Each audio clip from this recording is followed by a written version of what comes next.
Welcome to I dream. నేను మీ సురేఖ. ఇవాళ మనతో పాటు ఉన్నారు ప్రముఖ radiation oncologist doctor Rammohan Reddy గారు. వీరు 1994 నుండి ఇప్పటి వరకు దాదాపుగా 1,00,000కు పైగా క్యాన్సర్ పేషెంట్స్కి ట్రీట్మెంట్ అందించి వారికి ఇంకొక జీవితాన్ని అందించారనే చెప్పాలి.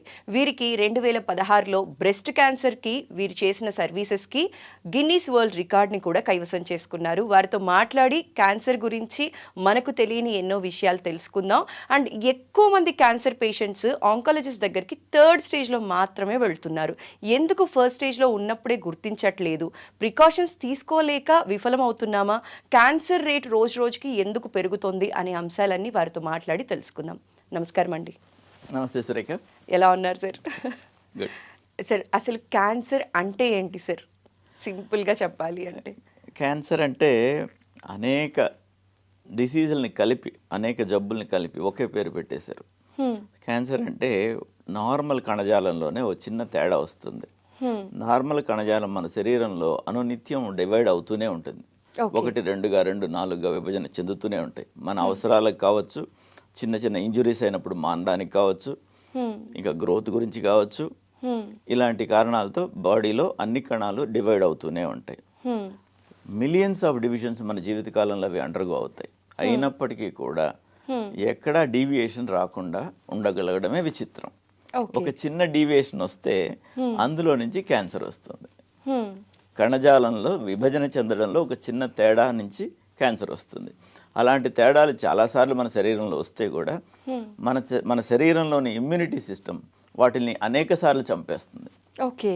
ఇలా చనిపోతున్న ఉండే కార్యక్రమంలో కొన్నిసార్లు ఒకటి మన ఇమ్యూనిటీ లోపం వల్ల కావచ్చు, అది ప్రిడామినెంట్గా ఉండడం కావచ్చు, మనం తీసుకునే స్మోకులు, ఆల్కహాల్ ఇలాంటి వాటి కారణంగా కావచ్చు, ఓ కణం తప్పించుకుంటుంది. ఓకే. ఆ తప్పించుకున్న కణం విపరీతమైన గుణాలను అక్వైర్ చేసుకుంటుంది. ఆ గుణాలు ఏంటంటే శరీరంలో ఏ రకమైన కణాలైనా అదే రకం కణానికి అంటి పెట్టుకుని ఉంటాయి. ఈ అంటి పెట్టుకునే గుణాన్ని పోగొట్టుకుంటాయి. ఓకే. సో అవి గాలిలో ధూళి కణాల్లాగా తేలియాడుతుంటాయి. అంటే రక్తంలో క్యాన్సర్ సెల్స్ విడిగా ప్రవహించేదానికి సిద్ధంగా ఉంటాయి. That is one. ఇంకొకటి, ఎక్కడైనా ఒక శరీర భాగంలో ఉండాల్సిన కణాలు అక్కడే ఉంటాయి, ఇంకో దగ్గర ఉండవు. ఒకవేళ పొరపాటున ఏదో కారణంతో వెళ్ళినా అవి నశించిపోతాయి. ఈ క్యాన్సర్ కణాలు వేరే ఎక్కడైనా పడ్డాక అవి పెరగడం స్టార్ట్ అవుతాయి. అదో గుణం. తర్వాత రక్తనాళాలు కొత్తగా ఇది పెరగడం మొదలవగానే దీనికి కావలసిన రక్తనాళాలను అదే సృష్టించుకుంటుంది. రక్త సరఫరా వస్తుంది. రక్త సరఫరా వస్తుంది కనుక వచ్చిన రక్తం అక్కడ ఆగదు కదా, వెళ్ళిపోవాలి. వెళ్ళిపోయేటప్పుడు ఈ ఫ్రీగా ఉన్న కణాలను తీసుకెళ్ళిపోతుంది, ఇంకో దగ్గర డిపాజిట్ చేస్తుంది. ఆ డిపాజిట్ అయినా అక్కడ పెరుగుతాయి. సో ఈ అన్ని గుణాలు ఉన్న అన్ని జబ్బుల్ని క్యాన్సర్ అనేసారు. ఓకే. సో అలాగా క్యాన్సర్ అనేది మన శరీరంలోనే వివిధ కారణాల వల్ల ఒక కణం రూపాంతరం చెంది విపరీతమైన కణంగా మారి అది శరీరంలో ఎక్కడి నుంచి అయినా ఎక్కడికైనా పాకే గుణం, అక్కడే పెద్దగా పెరిగే గుణం, దాని రక్త సరఫరా అదే తెచ్చుకునే గుణం, దాని ప్రక్కన ఉన్న కణజాలాన్ని నశింపజేసే గుణాన్ని డెవలప్ చేసుకుంటుంది. అది క్యాన్సర్. ఓకే. అయితే సార్, ఈ క్యాన్సర్ రావటానికి మీరు ఇందాక అన్నారండి, కొన్ని స్మోకింగ్ కావచ్చు, ఆల్కహాల్ కావచ్చు, ఇలాంటి వాటి వల్ల ఎక్కువ వచ్చే అవకాశం ఉంది అంటారండి? అవకాశాలు బాగా పెరుగుతాయి. ఒక్కొక్క దానికి, ఒక్కొక్క క్యాన్సర్కి ఒక్కో రకంగా. క్యాన్సర్ ఏ శరీర భాగంలో అయినా రావచ్చు. ఓకే. క్యాన్సర్ ఏ ఏజ్ గ్రూపులో అయినా రావచ్చు. గర్భస్థ శిశువు దగ్గర నుండి ఇవాళ రేపు చనిపోయి పెద్ద అయిన వరకు ఎవరికైనా రావచ్చు. ఓకే. మగవాళ్ళకి రావచ్చు, ఆడవాళ్ళకి రావచ్చు. మొత్తం ఎన్ని రకాల క్యాన్సర్ అనేది ఉందండి? ఈ వివిధ రకాలు ఉన్నాయి, 100ల రకాలు ఉంటాయి. కాకపోతే వీటిని కొన్ని గ్రూప్స్గా డివైడ్ చేస్తాం. లైక్ సాలిడ్ ట్యూమర్స్ అని, అంటే గడ్డల్లాగా ఉండేవి, రైట్. ఇంకొకటి సార్కోమాస్ అని, కణజాలం కనెక్టివ్ టిష్యూస్ అని ఉంటాయి బాడీలో, వాటి నుంచి వచ్చేవాడిని సార్కోమాస్ అంటాం. ఓకే. కొన్ని బెనైన్ ట్యూమర్స్ ఉంటాయి. మామూలుగా ట్యూమర్ అంటేనే న్యూ గ్రోత్. క్యాన్సర్ అంటే ఆ న్యూ గ్రోత్స్లో మ్యాలిగ్నెంట్ గ్రోత్. న్యూ గ్రోత్స్లో ఇలా పెరగడం, ఈ గుణాలన్నీ ఉన్నదాన్ని క్యాన్సర్ గ్రోత్ అంటాం. న్యూ గ్రోత్ అయినప్పటికీ తీసేస్తే పోయేదాన్ని బినైన్ గ్రోత్ అంటాం. ఓకే. గడ్డల్లో క్యాన్సర్ అయ్యే గడ్డలు ఉంటాయి, కానివి ఉంటాయి. ఓకే. అయితే సార్, ఇప్పుడు క్యాన్సర్ వచ్చింది అని ఇనిషియల్గా ఎలా తెలుసుకోవచ్చండి? క్యాన్సర్ వచ్చింది అని తెలుసుకోవడం, మనం కొంత నాలెడ్జ్ గెయిన్ చేసుకొని, మా మీడియాలో మీరందరూ ప్రచారం చేస్తుంటారు అవి. మా బొట్టు వాళ్ళం కంఠశోష వచ్చేలా చెబుతూ ఉంటాం. ఇవన్నీ విని కొంతవరకు సైంటిఫిక్గా కొంత ఆచరిద్దాం అనుకోవడం. అంటే symptoms ఎట్లుంటాయి సార్? ముఖ్యమైనది ఏదైనా మన శరీరం తేడా ఉంటే వెంటనే డాక్టర్ని కలవడం చాలా ఇంపార్టెంట్. సో ఇలాంటి కొన్ని గుణాలలో కొన్ని కాషన్ సిగ్నల్స్, ఇది ఉంటే క్యాన్సర్ ఉండొచ్చు అనుకునేవి కొన్ని ఉన్నాయి. Okay, right. ఒక అల్సర్ ఎక్కడైనా ఉంది, అల్సర్ ఎక్కడైనా ఎవరికైనా రావచ్చు, పుండు పడుతుంది. ఓ వారం కాకపోతే 3 వారాలు 4 వారాల్లో మానిపోతుంది. అలా మానకుండా ఉంటే అదేంటని చూసుకోవాలి. ఓకే, ఏదైనా అల్సర్ వచ్చినప్పుడు. తర్వాత ఒక పుట్టుమచ్చ కానీ అట్లాంటిది ఏదైనా ఉంది, అది మామూలుగా సంవత్సరాల తరబడి అలాగే ఉంటుంది, ఉన్నట్టుండి అందులో మార్పు చెంది అది పెద్దదవడం, ఓకే, అది పుండుగా కావడం, ఇలాంటివి ఏదైనా జరిగితే చూసుకోవాలి. Okay, bowel or bladder habit change అంటాం. అంటే మోషన్ పోయే విధానం, మామూలుగా రెగ్యులర్గా పోయేవాళ్ళు ఇరెగ్యులర్ అవడం. రైట్. బ్లాడర్ చేంజెస్ కూడా, బ్లాడర్కి సంబంధించి యూరిన్ సరిగా వెళ్ళడం కానీ, ఎక్కువ వెళ్ళడం కానీ, ఇమీడియట్గా పోవాలనిపించడం కానీ, పోతే రాకుండా ఉండడం కానీ, ఇలాంటి ఏదైనా వస్తే కూడా చూసుకోవాలి. Okay, right. తర్వాత ఇండైజెషన్ లాంటిది, కొత్తగా ఇండైజెషన్, మామూలుగా మొదటి నుంచి ఉండేవాళ్ళు కొందరు ఉంటారు, డాక్టర్లకు చూపించుకొనే ఉంటారు, మందులు వాడుతుంటారు, వేరే ఏం లేదని ఎండోస్కోపీలు అవన్నీ చేసుకుని ప్రూవ్ చేసుకుంటారు, వాళ్ళు వేరే. అలా కాకుండా మిడిల్ ఏజ్ తర్వాత సడన్గా వచ్చేవాళ్ళు కంపల్సరీగా చూసుకోవాలి. ఓకే.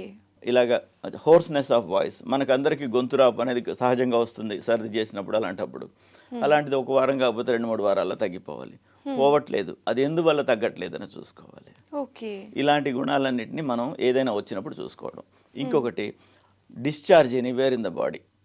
నార్మల్ ఏరియాస్లో కూడా కొంత డిశ్చార్జ్ వచ్చేది, అబ్నార్మల్ టైమింగ్స్లో రావడం కానీ, అబ్నార్మల్గా రావడం కానీ, ఇలాంటివి వస్తే చూసుకోవాలి. ఎనీవేర్ ఇన్ ద బాడీ, ఏ శరీర భాగంలోనైనా చిన్న గడ్డ కానీ గట్టితనం కానీ ఉంటే అది ఏంటని డాక్టర్ ద్వారా నిర్ధారణ చేయించుకోవాలి. ఇలాంటివి చేయించుకుంటే 150% మంది జబ్బుని అడ్వాన్స్ కాకముందే చూడగలుగుతారు. యాక్చువల్గా ఈ క్యాన్సర్ అనేది ఒక రకంగా చెప్పాలంటే ప్రివెంటబుల్. 130% ప్రివెంటబుల్. మనం కొనుక్కుంటున్నాం, కొనకుండా ఆగితే రాదు. Like we are taking smoke, alcohol, ఇలాంటివన్నీ విపరీతంగా మోతాదుకు మించి. ఇంకొకటి పొల్యూషను, ఇంకొకటి మనం తినే ఆహార పదార్థాల్లో ఏళ్ల తరబడి సెంచరీస్ నుంచి మనం వాడుతున్న మంచి హ్యాబిట్స్ వదులుకొని ఇప్పుడు చీజులు, పిజ్జాలు, బర్గర్లకు అయిపోవడం. సో నాన్ రోయిష్ food, more and more non veg తినడం, లెస్ అండ్ లెస్ ఫ్రూట్స్ తినడం. మా వాడు ఫ్రూట్స్ తినడం వల్ల కూడా మనం తినే నాన్ వెజ్ అనం, మనం తినే నాన్ వెజ్తో మనం వరి అవ్వక్కర్లేదు. బికాస్ వారానికి 1 పూట తింటాం, 2 పూటలు తింటాం. ఇప్పుడున్న జనరేషన్, మా వాడు కేఎఫ్సీకి పోకపోతే తినడు, మా వాడు రోజు చికెన్ లేకపోతే తినడు, ఇలాంటివి వస్తున్నాయి. This was there in western communities from very beginning. పాశ్చాత్య దేశాల్లో ఇది మొదటి నుంచి రోజుకు 3 పూట్ల నాన్ వెజ్ తింటారు. ఎందుకంటే 4వ పూట లేదు కనుక, ఉంటే అది కూడా నాన్ వెజ్ తింటారు. ఇలాగే తింటారు వాళ్ళు. వాళ్ళకి ఉన్న జబ్బులన్నీ ఇప్పుడు మనకు వస్తున్నాయి, మన అలవాట్లు మారినందుకు. సో మన ఫుడ్ హ్యాబిట్స్ కానీ, మన స్మోకింగ్ కానీ, ఆల్కహాల్ కానీ, ఇలాంటి కన్సంప్షన్ అనేది ఇవన్నీ తగ్గించుకుంటే 130% తగ్గించుకోవచ్చు. నేను ఇందాక చెప్పినట్టు అలర్ట్గా ఉండడం, జాగ్రత్తగా ఉండి చిన్న అనుమానం రాగానే డాక్టర్ని సంప్రదించడం, దీని మూలంగా ఇంకో 1/3 తగ్గించుకోవచ్చు. మిగిలేదు మనకు 1/3. 30 to 50% ఆఫ్ క్యాన్సర్స్, అవి కూడా మనం అలర్ట్గా ఉన్నాం కనుక ఎర్లీగా చూసుకుంటాం. ఎర్లీగా చూసుకున్నాం. మీరు అన్నట్టు 3వ దశ కాకుండా 1వ దశలో చూడగలుగుతాం. అసలు 1వ దశ అని అనుకోవడమే అనవసరం. బికాస్ 1వ దశ కంటే ముందు క్యాన్సర్ ఉంటుంది. 0 దశ అని కూడా ఒకటి ఉంది, అది మీరు అనుకోరు కనుక మీకు తెలియదు. 0 దశ అనేది ఒకటి ఉంది క్యాన్సర్లో. ఆ దశలో 100% నయం అవుతారు, క్యాన్సరే. కానీ ఆ దశని 0 దశ అని అంటాం. ఇనిషియల్ డేస్ లోనే తెలుసుకుంటాం. దాని గురించి మరలా వివరంగా చెప్తాను. 0 దశ అనేది కూడా ఒకటి ఉంది, అందులో చూస్తే 100% నయం అవుతుంది. 1వ దశకు వచ్చినా కూడా 80 to 85% తగ్గుతాయి. ఇప్పుడున్న లేటెస్ట్ టెక్నాలజీస్, విపరీతమైన మంచి మందులు, తర్వాత టెక్నికల్గా అడ్వాన్సెస్, రేడియేషన్లో ఎక్విప్మెంట్స్లో అడ్వాన్సెస్, సర్జరీ చేసే స్కిల్స్లో తేడాలు, endoscopic procedures, non invasive procedures, ఇవన్నీ వచ్చిన తర్వాత ఆ రేట్ ఇంకా కూడా బెటర్ అయింది. 90% దాకా కూడా 1వ స్టేజ్లో నయం అవుతారు. అది స్టేజ్ పెరిగే కొద్దీ నయమయ్యే శాతం తగ్గుతూ వెళుతుంది. సో ఇనిషియల్ డేస్లో తెలుసుకుంటే మనం త్వరగా అనేది తగ్గుతుంది. సార్ ఇది క్యాన్సర్ ప్రివెన్షన్కి ఏమైనా వ్యాక్సినేషన్స్ ఉన్నాయా అండి? లైక్ సర్వైకల్ క్యాన్సర్కి అయితే వ్యాక్సినేషన్ ఉంది కదా, అట్లా ఎలాంటి క్యాన్సర్ రాకుండా ఉండటానికి ఏవైనా మెడిసిన్స్ వచ్చే అవకాశం ఉందా? వ్యాక్సినేషన్స్ ఉన్నాయండి. In way your right, possibilities ఉన్నాయి అన్ని అని. ఇప్పుడు రాలేదని లేవడానికి కూడా లేదు. లైక్ ఫర్ ఎగ్జాంపుల్ క్యాన్సర్కి సంబంధించి ముఖ్యంగా చెప్పాలంటే హెపాటిక్ క్యాన్సర్స్, లివర్ క్యాన్సర్స్ చాలా కామన్. దానిలో నిర్ద్వందంగా ఇది కాజేటివ్ ఏజెంట్ ఉండొచ్చు అని చూసినవి కొన్ని వైరస్లు ఉన్నాయి. హెపటైటిస్ బి, దాని మూలంగా లివర్ క్యాన్సర్ వచ్చే అవకాశం చాలా పెరుగుతుందని ఇప్పుడు అందరికీ కూడాను ముఖ్యంగా ఈ హెపటైటిస్ వస్తుంది అని అనుమానం ఉండేవాళ్ళు డాక్టర్స్, నర్సెస్, ఈ హాస్పిటల్ సిస్టమ్స్లో పనిచేసే వాళ్ళు, వీళ్ళందరూ హెపటైటిస్ బి వ్యాక్సినేషన్ తీసుకుంటున్నాం. ఓకే, ఇంట్లో ఒకరికి ఉంది, మిగతా అందరూ కూడా హెపటైటిస్ బి వ్యాక్సినేషన్ తీసుకోవాలి. ఇది ముఖ్యంగా రక్తం ట్రాన్స్ఫర్ చేసేటప్పుడు ఇన్ఫెక్టెడ్ నీడిల్స్ వాడడం ఇలాంటి కారణాల వల్ల వస్తుంది. ఒకళ్ళకి వస్తే మిగతా వాళ్ళకి రాకుండా ప్రొటెక్షన్ తీసుకోవడం ఇంపార్టెంట్. ఇలాగ ప్రొటెక్షన్ ఉంటే హెపటైటిస్ క్యాన్సర్లోకి మారకుండా ఉంటుంది, అదొకటి.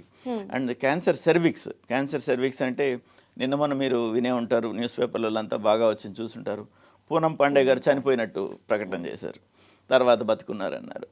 కోర్స్ వారి ఆలోచన, వారి అవేర్నెస్ తీసుకురావాలన్న ఆలోచన మంచిదైనప్పటికీ అందులో ఒక అబద్ధంతో కూడుకున్న నిజాన్ని మనం ఏది అబద్ధం ఏది నిజం అని నమ్మడం కష్టం. ఇలాంటి విధంగా కాకుండా చేస్తే ఇంకా బాగుంటుంది. ఈ క్యాన్సర్ సెర్విక్స్కి సంబంధించి వందల రకాల వైరస్లు క్యాన్సర్ కాజ్ చేసేదానికి ఆస్కారం ఉంది. ఓకే, హెచ్పివి అంటున్నాం దాన్ని, హ్యూమన్ ప్యాపిల్లోమా వైరస్ అంట. 100 రకాల ప్యాపిల్లోమా వైరస్లు ఉన్నాయి.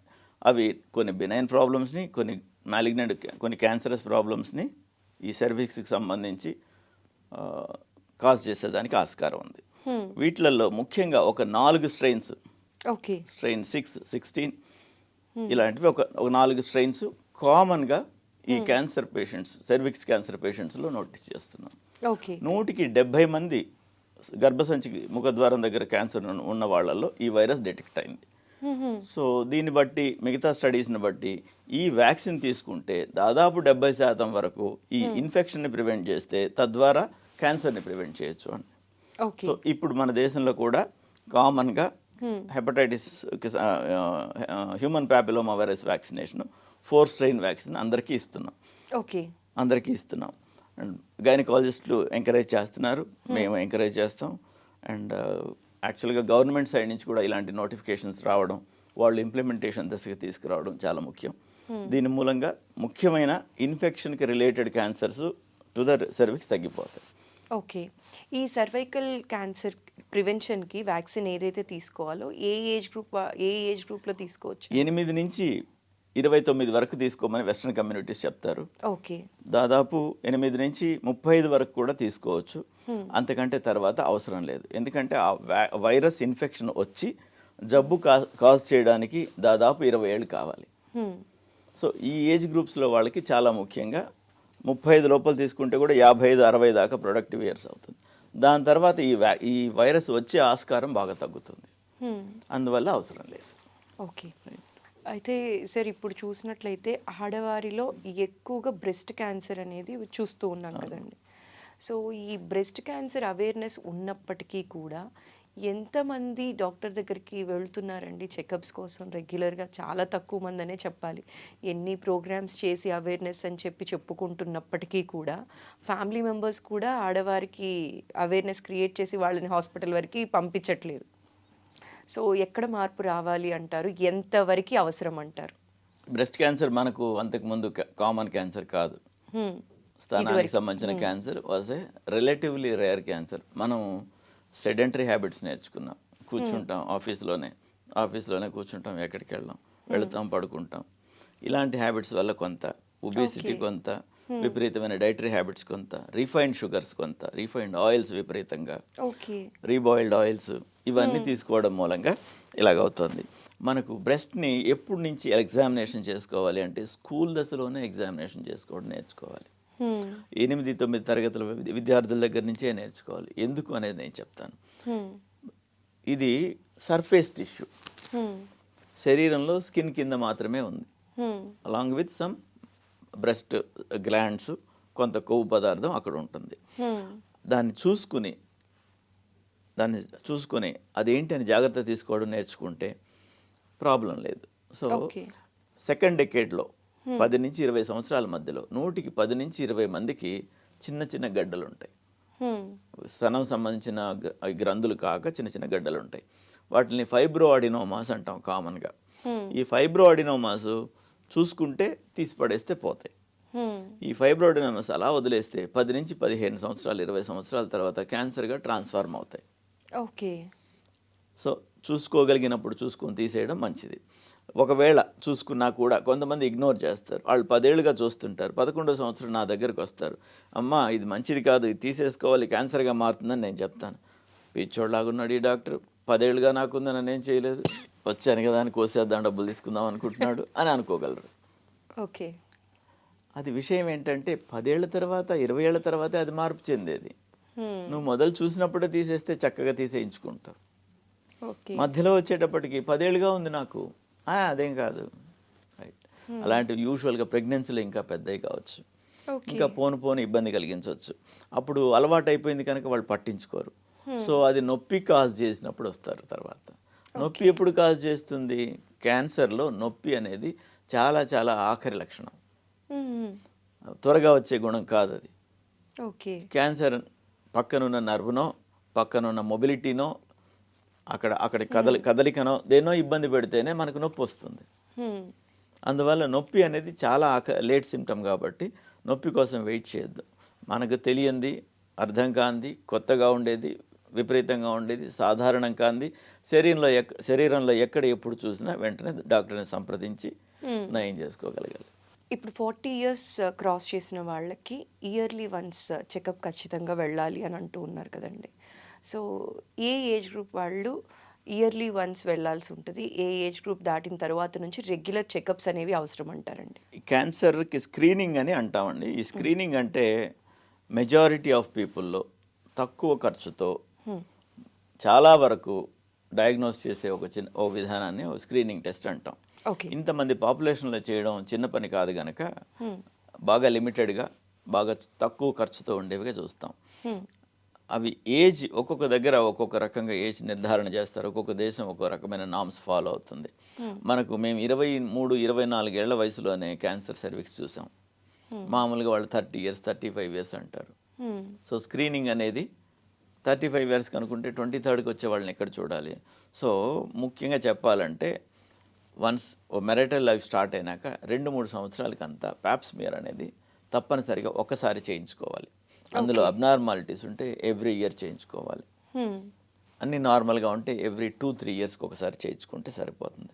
బ్రెస్ట్కి సంబంధించింది క్లినికల్ ఎగ్జామినేషను, కాకపోతే ఇంకా చిన్న వయసులోనే సెల్ఫ్ ఎగ్జామినేషన్ అని ఉంటుంది. ఆ సెల్ఫ్ ఎగ్జామినేషన్ అనేది వాళ్ళ సైన్స్ టీచర్లు నేర్పించడం, వాళ్ళ సైన్స్ టీచర్స్ మా బట్టి వాళ్ళని అప్రోచ్ అయ్యి నేర్చుకోవడం.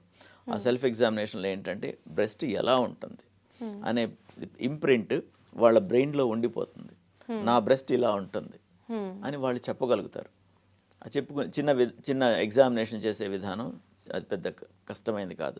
2-3 సార్లకంతా వాళ్ళకి అలవాటు అవుతుంది. అది చేయడం ద్వారా అవుతుంది. దాని తర్వాత స్క్రీనింగ్కి వచ్చేటప్పటికి clinical examination child bearing age రాగానే వాళ్ళ గైనకాలజిస్ట్ ఫస్ట్ చేసి తీరాలి. చేయడం ద్వారా ఎక్కడైనా ఏదైనా ఉంటే వారు నోటీస్ చేసి, పేషెంట్ మిస్ అయినా వాళ్ళు నోటీస్ చేసి దాన్ని అడ్రస్ చేస్తారు. తర్వాత మామూలుగా మ్యామోగ్రామ్ అని ఒక టెస్ట్ చేస్తాం. అది 35 లోపల చేయొద్దంటాం. బికాస్ 35 లోపల రేడియేషన్కి ఎక్స్పోజ్ అయితే వాళ్ళకి వేరే ప్రాబ్లమ్స్, ఈ చైల్డ్ బేరింగ్ ఏజ్ గ్రూప్స్ ఉంటారు కనుక దానికి సంబంధించిన ఏమైనా ప్రాబ్లమ్స్ అనవసరంగా ఎక్స్పోజ్ చేయకూడదు అనే కారణంతో ఈ మాస్ స్కేల్లో చేయం. 35 నుండి మ్యామోగ్రామ్ చేస్తాం. ఇవి కాకుండా ఒక చిన్న బ్యాటరీ ఆఫ్ ఇన్వెస్టిగేషన్స్ ఉంటాయి. సిబిపి, కంప్లీట్ బ్లడ్ పిక్చర్ అంటాం. అది మూలుగు ఎలా పనిచేస్తుంది, కణాలు సరిగా ఉన్నాయా లేదా, హీమోగ్లోబిన్ సరిగ్గా ఉందా లేదా, తెల్ల కణాలు ఎన్ని ఉన్నాయి, ఎర్ర కణాలు ఎన్ని ఉన్నాయి, ఇవన్నీ మోతాదులో ఉన్నాయా అని చెప్తాయి. అంటే అది మన మూలుగు ఎలా పనిచేస్తుంది అనే దానికి ఒక రకమైన ఉదాహరణ. లివర్ ఫంక్షన్ టెస్ట్ అని చేస్తాం. లివర్ ఎలా పనిచేస్తుందో చూడడం. లివర్ 90% పాడైతే కానీ ఫంక్షన్స్ మారవు. అయినప్పటికీ ఏదో ఒక ఇండికేషన్ ఉంటుందేమో అని వెతకడం. తర్వాత రీనల్ ఫంక్షన్ టెస్ట్లు అంటాం. బ్లడ్ యూరియా అని, సీరం క్రియాటినిన్, ఇవన్నీ రొటీన్గా ప్రతి వాళ్ళు ఈ హాస్పిటల్కి వెళ్ళగానే అందరూ చేసేవే. ఇవి కాకుండా క్యాన్సర్ గురించి ఏం చూస్తామంటే ఒక ultrasound examination of the abdomen. అది ఆ సోనలాజికల్ ఎగ్జామినేషన్లో ఇది పండోరా బాక్స్ అంటాం అబ్డమెన్ సర్జన్స్. ఎందుకంటామంటే లోపల ఏముందనేది చాలా విచిత్రం.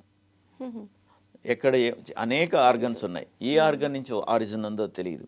ఇవన్నీ తెలియడానికి అల్ట్రాసౌండ్ ఒక సులభమైన విధానం, రేడియేషన్ ఎక్స్పోజర్ ఉండదు, కష్టం కాదు, చీప్. సో ఆ విధానంలో చూస్తాం ఏదైనా గడ్డలు కానీ ఏమైనా ఉంటే చూడడానికి.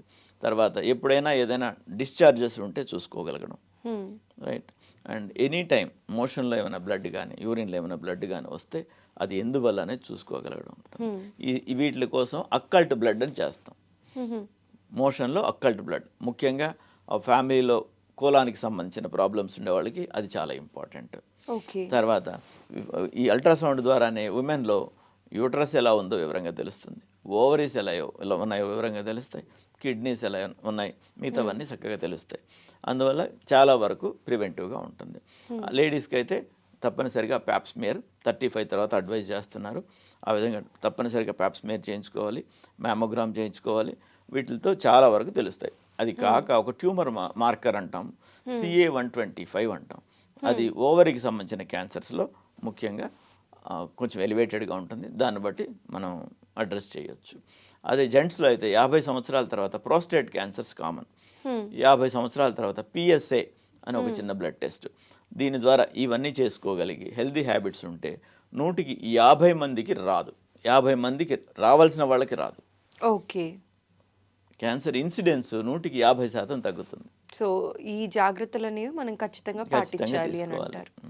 ఈ రోజు తీసుకుంటే ప్రతి సంవత్సరం 1 కోటి మంది చనిపోతున్నారు క్యాన్సర్తో వరల్డ్ వైడ్. మన దేశంలో ప్రతి 1,00,000 మందిలో 15 మందికి క్యాన్సర్ ఉంటుంది. ప్రతి 1,00,000 మందిలో 15 మందికి క్యాన్సర్ వస్తుంది. సో ఇంత ఎక్కువ ఉంది. ఇంత ఎక్కువ ఇన్సిడెన్స్ ఉన్నప్పుడు క్యాన్సర్ ఆఫ్ సెర్విక్స్ నేను చెప్పింది 15 మంది. ప్రతి 1,00,000 మందిలో 100 మందికి క్యాన్సర్ ఉంది ఇండియాలో. 1,00,000 మందిలో 100 మందికి. సో ఇంత ఎక్కువ ఉండేదాన్ని ప్రివెంట్ చేయగలిగినప్పుడు ప్రివెంట్ చేయాలి. ప్రివెంట్ చేసే ప్రయత్నం చేస్తే అట్లీస్ట్ ఎర్లీ డయాగ్నోసిస్ అవుతుంది. అప్పుడు ఏమవుతుందంటే 1/3 ప్రివెంట్ చేస్తాం, 1/3 ఎర్లీ డయాగ్నోసిస్ అవుతాయి, క్యూర్ చేస్తాం. ఇంకో 1/3 కొంచెం వెనక ముందుగా డయాగ్నోస్ అయినా కానీ లాంగ్ టైం సర్వైవల్ ఉంటుంది, చాలా కాలం జీవిస్తారు. నాకు హార్ట్ అటాక్ వచ్చింది, నేను స్టంట్ వేసుకున్నాను, నేను బాగున్నానని ఇలా స్కార్ చూపిస్తారు చాలామంది. స్టంట్ వేసుకున్నాను, నేను ఓపెన్ హార్ట్ సర్జరీ చేయించుకున్నాను అని చూపిస్తారు.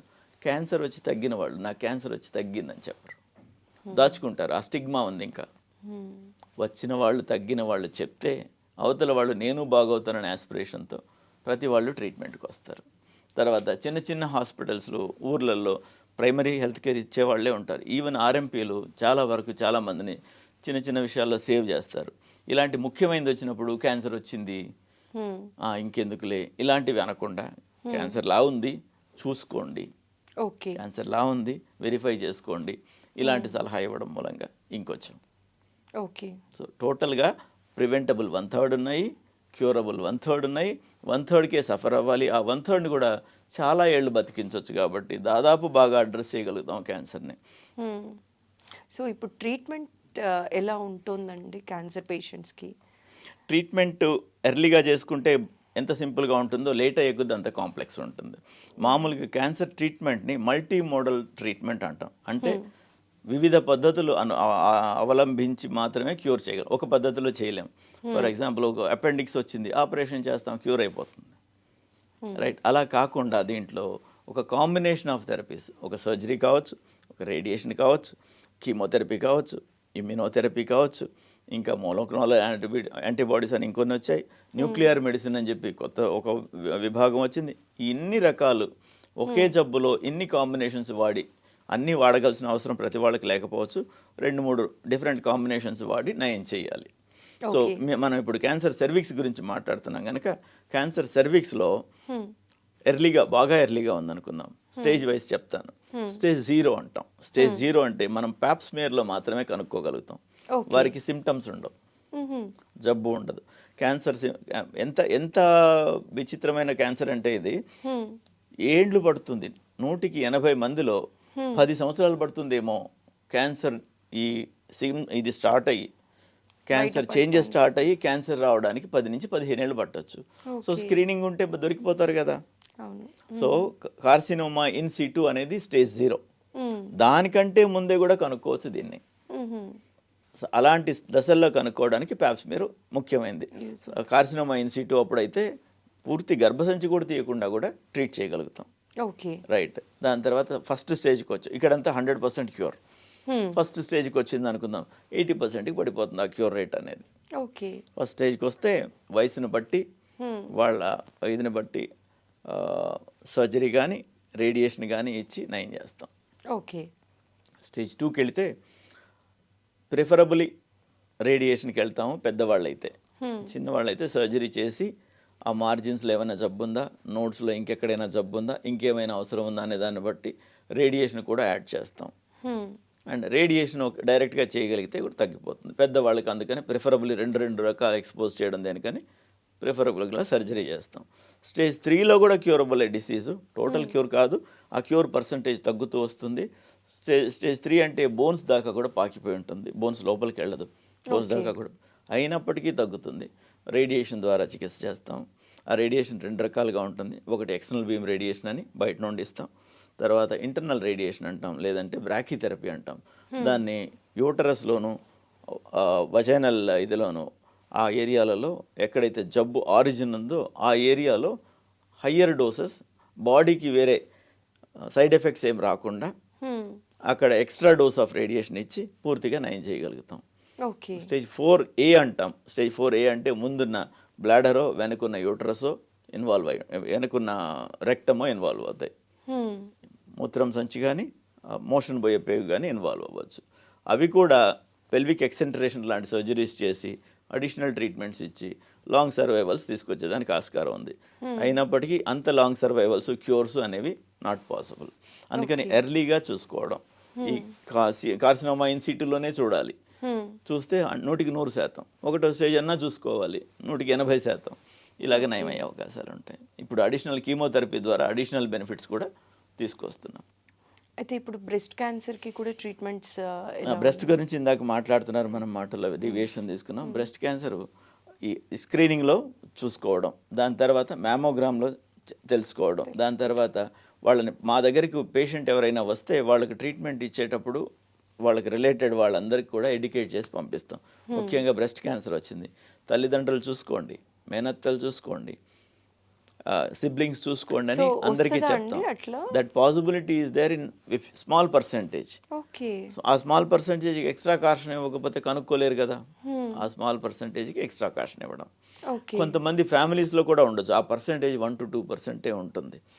వాళ్ళకి జెనెటిక్ అసే కూడా చేస్తాం. నెక్స్ట్ జనరేషన్కి వస్తుందా, ఇంకేమైనా వచ్చే ఆస్కారం ఉందా అని చూసుకునే దానికి కూడా ఆస్కారం ఉంది. ఇది యూజువల్గా ఒక ట్రయాడ్ లాగా ఉంటుంది.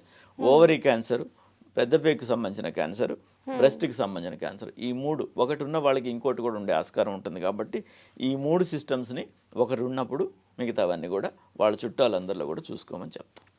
ఓకే సార్, అయితే క్యాన్సర్ ట్రీట్మెంట్ చాలా పెయిన్ఫుల్ అని చెప్పి కీమో కానీ ఇలాంటివి మనిషిని చాలా డిప్రెషన్లోకి తీసుకెళ్ళిపోతుంది. ఫ్యామిలీస్ బాగా వరి అయిపోతూ ఉంటారండి, అందరూ కూడా ఫ్యామిలీ మెంబర్స్ అంతా. సో ఈ ట్రీట్మెంట్ అనేది నిజంగా అంత పెయిన్ఫుల్ అయినప్పటికీ కూడా పేషెంట్ ఎంత స్ట్రాంగ్గా ఉండాలి, ఫ్యామిలీ మెంబర్స్ ఇంకెంత స్ట్రాంగ్గా ఉండాలండి? ఇప్పుడు విధానాలు ఎలా ఉన్నాయి? ఇప్పుడు డయాగ్నోసిస్ చేసినప్పుడు స్టేజ్ని బట్టి ట్రీట్మెంట్ రకరకాలుగా ఉంటుంది. There are certain things which are painful, but for the betterment, for the improvement. ఈ వైద్యం చేస్తే కాల్లో ముళ్ళు గుచ్చుకుంటే ఇంకో ముళ్ళుతో తీస్తాం, ఆ ముళ్ళుతో గుచ్చేది నొప్పే. ఇది తీయకపోతే అది సెప్టిక్ కావచ్చు, చీమ్ కావచ్చు, ఇంకోటి కావచ్చు. అది తెలుసు కనుక ఇంకాస్త భరిస్తాం. ఆ టెండెన్సీ, ఆ యాటిట్యూడ్ రావాలి. మీడియా మిత్రులందరూ కూడా సైడ్ ఎఫెక్ట్స్ని హైలైట్ చేస్తారు. ఆడు స్మోక్ చేస్తే సైడ్ ఎఫెక్ట్సే, తెల్లవారితే అన్ని ఎఫెక్ట్సే. స్మోక్ మాత్రం చేస్తాడు, వచ్చి డాక్టర్ గారు మందుకి ఏమైనా సైడ్ ఎఫెక్ట్ ఉందా అంటారు. మందుకి సైడ్ ఎఫెక్ట్స్ అన్నీ చూసుకొని మీకు ఇస్తాం. మందు వల్ల లాభ నష్టాలు బేరీజ్ వేసుకున్న తర్వాత మీ వైపు అది బెండ్ అయితేనే మీకు ఇస్తాం. రైట్. అది అయిన తర్వాత ఇప్పుడు కీమోథెరపీ అంటాం. కీమోథెరపీలో విపరీతమైన మందులు ఇస్తాం, బాగుంది. అది నార్మల్ సెల్స్ మీద కూడా అంతో ఇంతో ఎఫెక్ట్ పడుతుంది. క్యాన్సర్ కణాలు మాత్రమే ట్రీట్ చేసేదానికి మందులు రాలేదు. ఇప్పుడు మోనోక్లోనల్ యాంటీబాడీస్ అనేవి వస్తున్నాయి. అవి ఇంకా అంత బాగా వాడే స్థాయికి రాలేదు, తక్కువగా వాడుతున్నాం. అండ్ ప్రతిదానికి అది మోనోక్లోనల్ యాంటీబాడీ డిటెక్ట్ చేస్తే కానీ ట్రీట్ చేయలేం. అది ఉందా లేదా చూసుకోవడం ఇవన్నీ పెద్ద ప్రాసెస్. ఇప్పుడున్న ట్రీట్మెంట్లో సైడ్ ఎఫెక్ట్స్ కొంతవరకు ఉంటాయి. ఫర్ ఎగ్జాంపుల్, ఇది వేగంగా విభజన చెందే కణాలన్నీ కీమోథెరపీ ఎఫెక్ట్ చేస్తుంది. ట్యూమర్ సెల్స్ వేగంగా విభజన చెందుతాయి, అవి చనిపోతాయి, బాగానే ఉంది. దాంతోపాటుగా మన హెయిర్ ఫాలికల్స్ కూడా ఈరోజు షేవ్ చేసుకుంటే రేపు పొద్దున్న షేవ్ చేసుకోకపోతే గడ్డం మాసినోడు అంటారు. నేను చేసుకోవాలి అంటే ఒక కణం ఒక 250 రెట్లు దాన్ని మల్టిప్లై చేస్తే ఒక పెన్తో పెట్టిన డాట్ లాగా మనకు కనిపిస్తుంది. అంటే ఒక డాట్లో 250 కణాలు ఉంటాయి. అలాంటివి ఎన్నైతే 1 మిల్లీమీటర్ ఆఫ్ హెయిర్ వస్తుంది రేపు తెల్లారే లోపల, అంత డివిజన్ నడుస్తుంది. సో అలాగ ర్యాపిడ్గా డివైడ్ అయ్యేవి మ్యూకోజల్ సర్ఫేసెస్ అంటాం. నాలుక కావచ్చు అండ్ లోపల ఇంటెస్టైన్ లోపల ఉండే సర్ఫేసెస్ అవన్నీ కూడా ర్యాపిడ్గా డివైడ్ అవుతుంటాయి. వాటి మీద ఎఫెక్ట్ ఉంటుంది, హెయిర్ ఫాలికల్ మీద ఎఫెక్ట్ ఉంటుంది, నెయిల్ బెడ్ మీద ఎఫెక్ట్ ఉంటుంది. అవన్నీ చిన్న చిన్నవి, అవన్నీ రివర్సిబుల్, అవన్నీ టెంపరీ. ఆ లోపల మ్యూకోజా మీద ఉన్నందువల్ల కొంచెం వామిటింగ్ సెన్సేషన్ ఉంటుంది. కొంచెం జాగ్రత్తగా తింటాం, 2 సార్లుగా తింటాం, 4 సార్లుగా తింటాం, ఇరిటేటింగ్ లేనిది తింటాం, కారం లేనిది తింటాం, బ్లాండ్గా ఉండేది తింటాం. ఓకే. సో ముఖ్యంగా మా డాక్టర్లు చేసేది ఏంటంటే, ముఖ్యంగా మీరు ఫైట్ చేస్తే మేము సపోర్ట్ చేయగలం. మీరు ఫైట్ చేయాలంటే మీకు డిసీజ్ గురించి మీకు అర్థం కావాలి, మీకు అర్థమయ్యేలాగా మేము చెప్పగలగాలి. టైం తీసుకో, నెక్స్ట్ పేషెంట్ నెక్స్ట్ అనకుండా, సో మీకు వివరంగా మేము చెప్పాలి. ఓసారి చెప్తే మీరు అర్థం చేసుకుని ఫాలో అవ్వాలి. టైం చూసుకొని తినండి అని చెప్తాం, ఆకలి ఉండదని టైం చూసుకొని తినమంటాం. నాకు ఆకలి కాలేదని నువ్వు తినకుండా ఉంటా, అందుకే కదా మేము టైం చూసుకొని తినమన్నా. సో ఆకలి ఉండదు, వామిటింగ్ సెన్సేషన్ ఉంటుంది, హెయిర్ ఫాల్ అవుతుంది, ఇవన్నీ రివర్సిబుల్ ఉన్నప్పుడు ఏమవుతుంది. అండ్ ఇప్పుడు కొన్ని మందులు వచ్చినాయి, అంత ఒకప్పుడు విపరీతమైన వామిటింగ్ అయితే మందులు లేవు, ఇప్పుడు అంతలో మందులు వచ్చినాయి. మైలో డిప్రెషన్ అయితే మైలో సప్రెషన్ అయితే మనకు మందులు లేవు అప్పుడు, లైక్ మూలు అణిగిపోతుంది, తెల్ల కణాలు అసలు రాకుండా పోతాయి కీమోథెరపీ మూలంగాని. రాకపోతే రక్త కణాలు లేకపోతే ఇమ్యూనిటీ పోతుంది, ప్రాణాపాయం. అలాంటివి వస్తే ట్రీట్మెంట్కి వైద్యం లేదు అప్పుడు.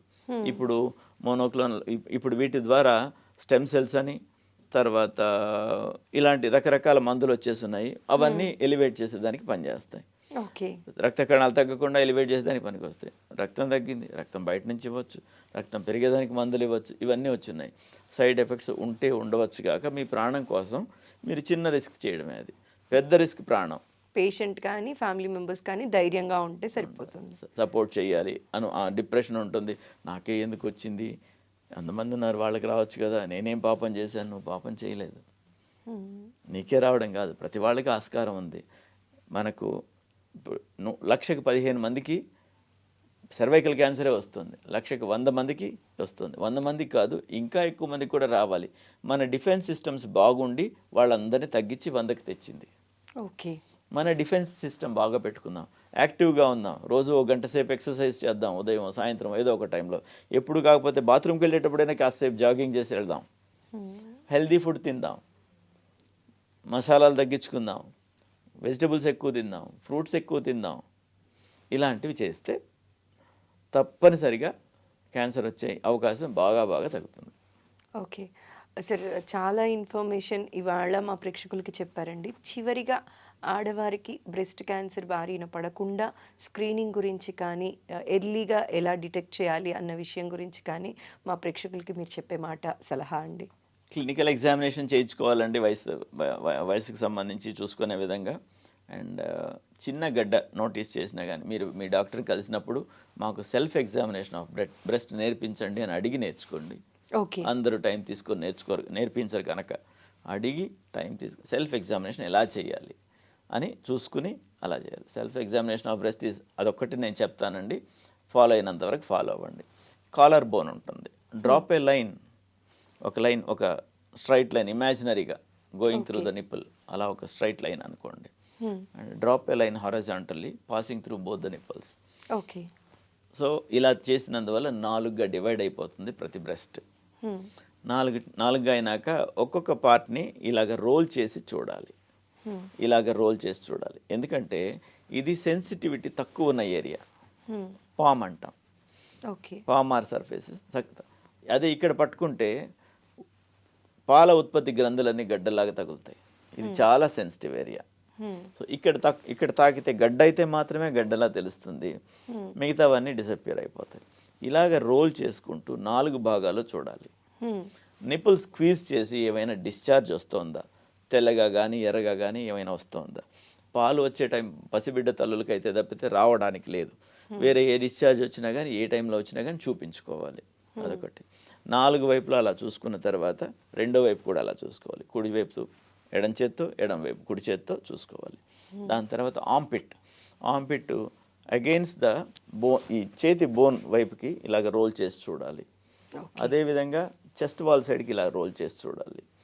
ఇక్కడ ముందుకి ఒక ఫోల్డ్ లాగా ఉంటుంది, యాంటీరియర్ ఫోల్డ్ ఆఫ్ ద యాక్సిలా అంటాం. అది ఒక సైడ్ ఈ చేయి సపోర్ట్, బొటనవేలు సపోర్ట్ ఇచ్చి రెండవ వైపు నుంచి రోల్ చేసి చూడాలి. అదేవిధంగా వెనక వైపు కూడా ఇలాగా 4 వైపులు. ప్రిఫరబ్లీ నెలలో 5వ రోజు మీకు పీరియడ్స్ అయిన తర్వాత 5వ రోజు బ్రెస్ట్ టిష్యూ సైజు మినిమం ఉంటుంది. ఓకే.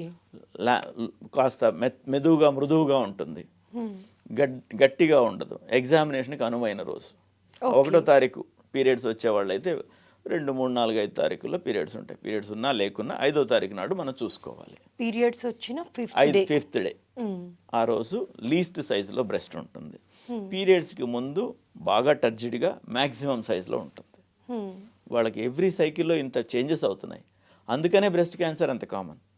ఓకే. కణజాలం పెరుగుతుంది, అందులో నీళ్ళ కంటెంట్ పెరుగుతుంది, మెత్తగా ఉండాల్సిన టైంలో మెత్తగా ఉంటుంది, టర్జిడ్గా అవుతుంది.